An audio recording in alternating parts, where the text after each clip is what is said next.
With Soul's sorcery only behind us, let's do an aggressive tonal shift and look into an entirely different series, Pokémon. Today we're going to start doing bug-type only Pokémon challenges, because I think it will be interesting, and because I need a break from Souls games for a bit. Now first on the list is what games are we going to play? Unlike with Souls games, where they are quite different from game to game, Pokémon isn't. Also, there's 9 generations of this franchise at this point, and I'm not doing 9 bug-only Pokémon runs. So let's do a greatest hits, a highlight reel. And by greatest hits, I mean the games I already have available to me. We'll start this week with FireRed. This, along with its leaf green counterpart, are remakes of the original games. But I chose to start here, both because I already have FireRed, and don't have the originals, and because the Gen 1 games are kind of a mess. Dodgy code, glitches, weird moveset decisions like Charizard not learning any flying moves, or Psychic being immune to Ghost instead of weak to it. So we'll stick with FireRed because it's basically Gen 1, but if it worked properly, and with a little bit of refinement. I'm excited to do these runs. It will give me an opportunity to use Pokemon I would never normally consider using, or who I'd normally ditch partway through a playthrough. So I start off. Yeah, I guess I'll be a boy today. Name myself Zeph, and my rival Rost. Pick Bulbasaur, so my rival picks Charizard, which will make this run a bit spicier. Fiddle with the settings on my Game Boy Advance SP, and nope, there is no way to turn this speed up setting, so it doesn't accelerate the game to 1600%. Okay, that's fine, I guess. Get bothered by an old man who wants to teach me how to catch Pokemon. It's 2023, I know how to catch a Pokemon. Then into Viridian Forest, where it's time to collect our first 2 bugs. Catch a sassy Caterpie, name it Smoo. Catch a lonely Weedle, call it Orny. One's lonely, one's sassy, it's Orny and Smoo. I will point out that in the interest of saving time, I have cheated in infinite rare candies. Grinding isn't fun, it's never been fun, and can I grind up Pokemon is not the point of this run. I will be restricting myself to my Pokemon being at the level of the highest Pokemon of the next gym leader I'm going to face. If I accidentally overlevel a Pokemon, I can't use them until I get through a gym leader to increase the level cap. Despite Brock being the Rock-type gym leader, I'm not worried about this gym. Butterfree is a fast, at least for this stage in the game, special attacker with access to Confusion. Brock's Pokemon all have low special defense and don't even know any rock moves? So they do know a rock move. And Butterfree is 4 times weak to it. Okay, that's, fine, I guess. Plan B, status conditions. I don't normally bother with status effects in a Pokemon game.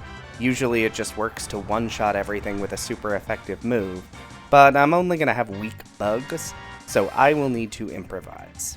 Fortunately, Butterfree has the Compound Eyes ability that makes all moves, including status moves, hit more often.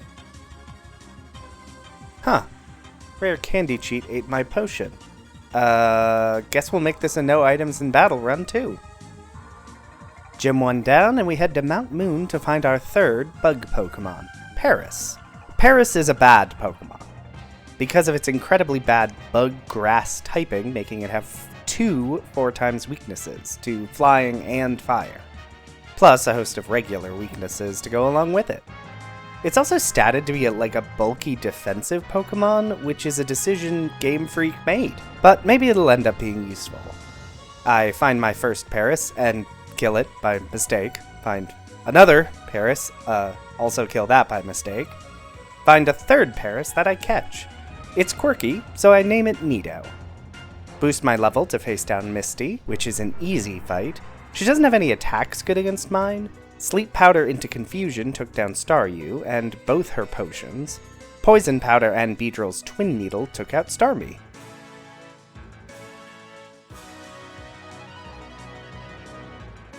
Rival fight is pretty easy. Despite him always leading with his flying type, Compound Eyes and Butterfree's speed lets me status it to death. I didn't realize how useful Butterfree would be in this.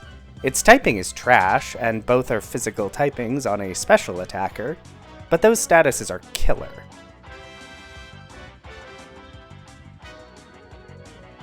Abra has Synchronize. I will need to remember that later. I probably won't. There is a lot I need to get done before I get to Surge. I hope no one ends up over-leveled. Probably should have done some of this before Misty. Oh well, too late now.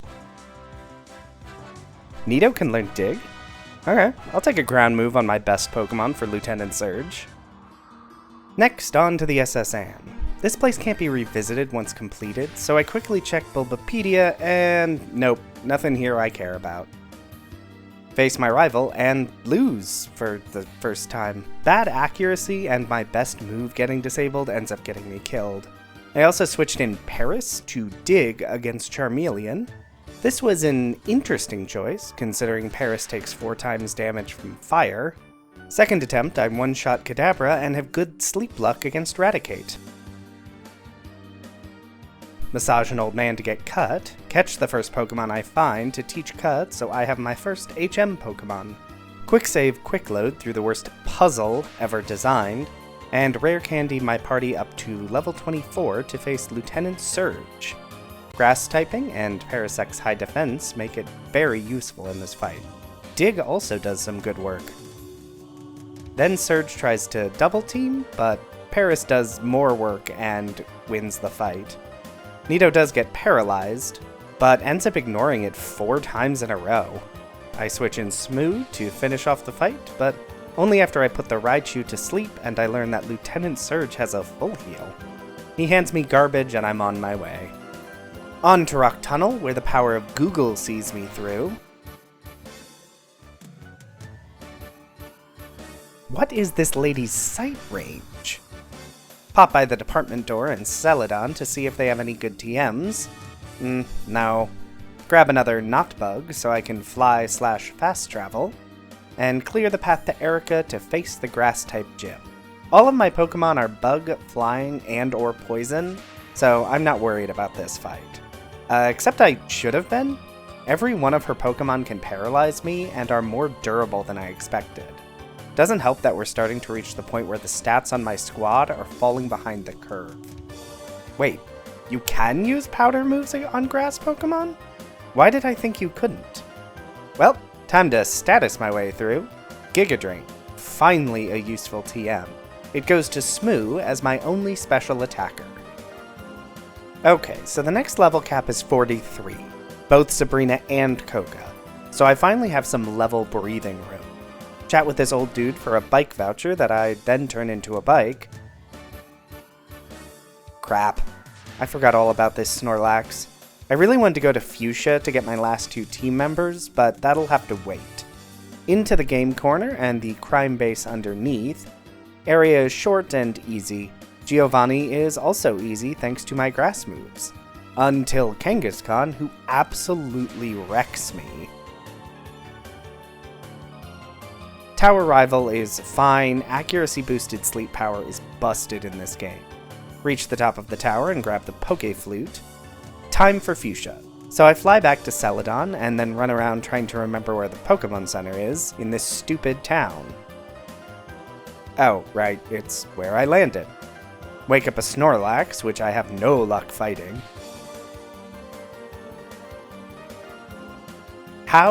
Why does this sleeping Pokemon have a Chesto Berry? Oh wait, this fight is optional, I can just run away. Onto the bike path to Fuchsia. Wait, what is the incline on this path? The Safari Zone gets me my last 2 bug types. Yes, there are only 5 bug types in this game. Pinsir is exclusive to Leaf Green, and while there may be more in the Sevi Island section, I will not be doing that. Scyther is the only Pokemon I have with a decent stat total. Typing is still bad, but Gwyn is a fast physical attacker, which will be very useful. Seath is basically Butterfree, but Bug Poison instead of Bug Flying. Seriously, 151 Pokemon and you have 2 basically identical flying insects? Because the next 2 gyms have the same level cap, I need to be careful to not over-level against the first.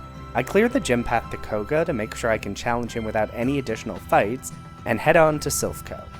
Google Silphco map, read it badly, and it's into the next rival fight, which goes very not great.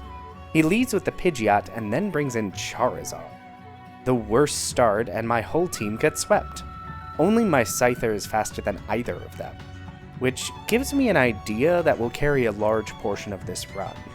Sleep Powder from Smoo, who can take one hit from Pidgeot regardless of its speed, then switch into Gwyn to Swords Dance 3 times. This maxes out Gwyn's attack and lets her full sweep my rival's entire team.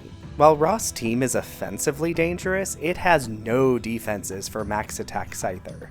Right after that, Seath and Smoo tag team Giovanni's entire team with no issue. And after all that nonsense, it's finally time for another gym. All of Sabrina's trainers are optional, so straight through to her. I set up 3 Swords Dances on Gwyn, and she sweeps Sabrina's entire team. So yeah, that was easy. Next is Koga. I try to Sword Dance sweep, and Gwyn gets Toxicked immediately. But Koga wastes all his potions on Muck, who Gwyn can 2-shot. When Gwyn does finally go down, I switch to Seath, who finishes the job with Psybeam. Really shouldn't have stuck to dividing my recordings by gym leader. The Sabrina section is over an hour because of all the Team Rocket nonsense, and the Koga section is 5 minutes. Guess I'll head into the Safari Zone to grab Surf, level up one of the 2 Rhyhorns I caught by mistake so I can teach Surf to Rhydon. It's been so long since I've actually gotten this far in this game, I do not remember how to navigate this mansion at all. And why is the encounter rate so high? Okay, it's Repel time, because this is stupid. Key to the gym acquired, I can head in and face Blaine, the Fire-type gym leader against my army of bugs. Terrifying, or it should be. What actually happens is I sleep his first Pokemon with Smoo, switch into Gwyn to Swords Dance Sweep, and it goes great.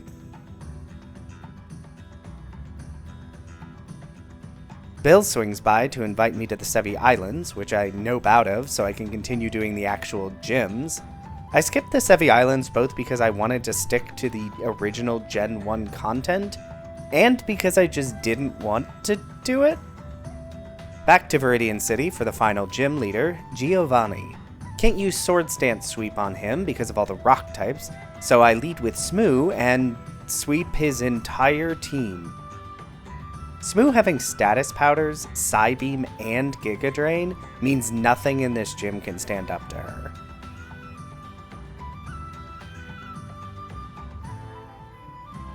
Grab the Strength HM and teach it to Rhydon, so I have the full HM suite to get me through Victory Road. I face my rival, and I start up my Sword Dance Sweep, but he has added a Rhyhorn to his collection, with a Rock Attack. But it missed. Seriously, why do all rock moves suck? Rest of the team goes down as expected. Repels get me through the Victory Road, and I drop off my HM Rhydon because it's Elite Four time. Use all of my money to buy healing items so I have something to heal up between the Elite Four fights. Each Elite Four member has a new level cap, so I'll be using rare candies between fights to keep me topped off in levels. Lorelei isn't too bad. Hail is a pain, both for the damage and for it taking forever, but Sleep into Swords Dance Sweeps takes out her entire team. Except Cloyster, who is stupidly tanky, and I have to slowly chip away at while Lorelei heals it and it uses Protect. Seriously? 2 Protects in a row? Crap, I accidentally overleveled Nido and Ornee, so they're out for the Bruno fight. That certainly makes this fight spicier. But I managed to clutch the victory through good luck, good play, and the fact that he has 2 Onyxes. Bruno, Primeape and Poliwrath are fighting types that exist.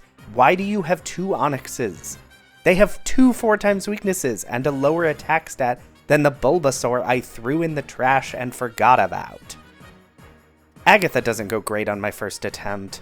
I try to sweep her Poison-type team with Psybeam and Psychic, but they are too fast to pull it off. I then remember that Ghost-type isn't resistant or immune to Flying-type moves, because slashing with Wing Blades is different than wing attacking with Wing Blades, so I do a Swords Dance Sweep. Lance takes a couple tries. His team is very sweepable, except his stupid Aerodactyl. Its flying rock type resists both of Gwyn's attacks, and is super effective against my entire team. I do eventually pull out the victory. All that remains is Rost. I want to sweep with Gwyn, but he has a Rhydon, meaning he has 3 Pokemon that are offensively dangerous, Charizard, Pidgeot, and Rhydon, and 1 brick wall, the Rhydon. I have to reset a bunch of times in this fight. Even with max attack, Gwyn can't one-shot the Rhydon, so I need to deal enough damage to Rhydon that I can then sleep it and set up again. Except the only Pokemon that can go toe-to-toe with it is Parasect, which only has 1 attack that deals any actual damage, Giga Drain, which deals too much damage and one-shots it. Rost will then bring in Charizard, which sweeps my entire team, because neither Seath nor Smoo are fast enough to put it to sleep. Until I get a wild run where I bring in Orney against the Rhydon for some reason, and it survives Rock Tomb with 5 HP. This means Orney can use Endeavor, a move I'd forgotten I'd taught him, to bring the Rhydon down to a sliver. Orney faints, giving me a free switch into Smoo, who can Sleep Powder so Gwyn can set up again. 1 missed Rock Tomb at the end is all it takes.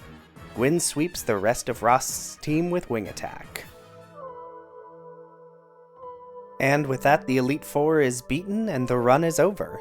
I've completed Pokémon FireRed with only Bug-type Pokémon. That run was way more interesting than I'd expected.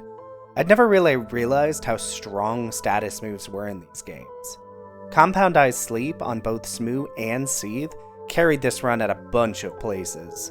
Access to good Psychic-type moves was just icing, especially in a game with so many Poison-type Pokemon.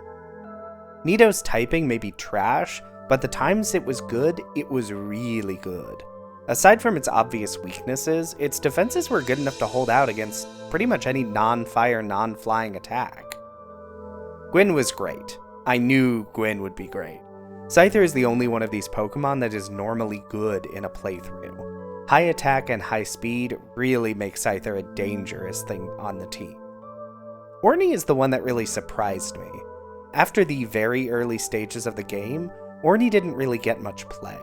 Beedrill's stats are just too low, and it doesn't really learn any good moves to make up for it. But wow, it came in clutch right at the end to be the key to victory in that rival fight.